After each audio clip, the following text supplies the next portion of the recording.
ートですよこいつは。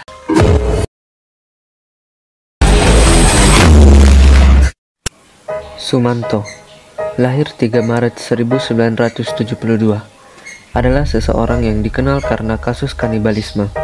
Pada awal tahun 2003, namanya dikenal secara luas di Indonesia karena terlibat kasus pencurian mayat dan memakannya karena masalah ekonomi. Ia mengaku telah memakan 3 orang di tempat yang berbeda, yakni di Lampung dan Purbalingga.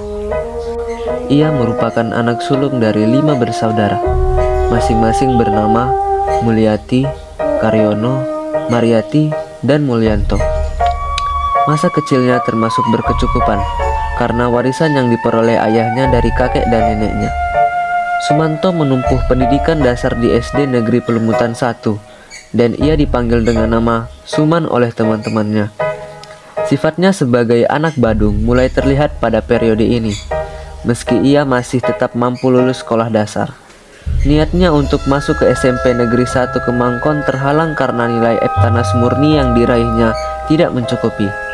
Sumanto pada akhirnya mengulang kelas 6 di SD Negeri Pelumutan 2 dan ia lulus tahun berikutnya.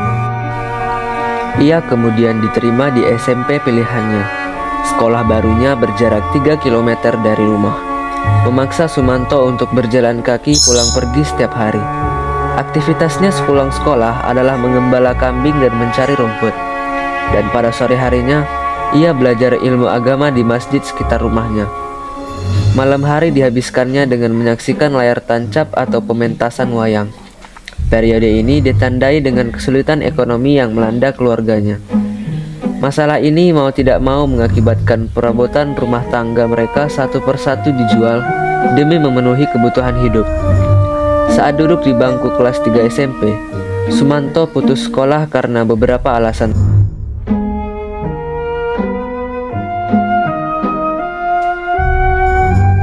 tertentu.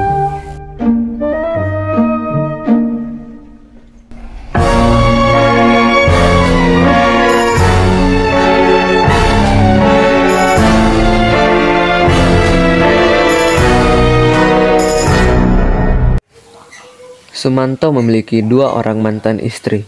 Ia bertemu istri pertamanya Sutrimah saat bekerja di Lampung.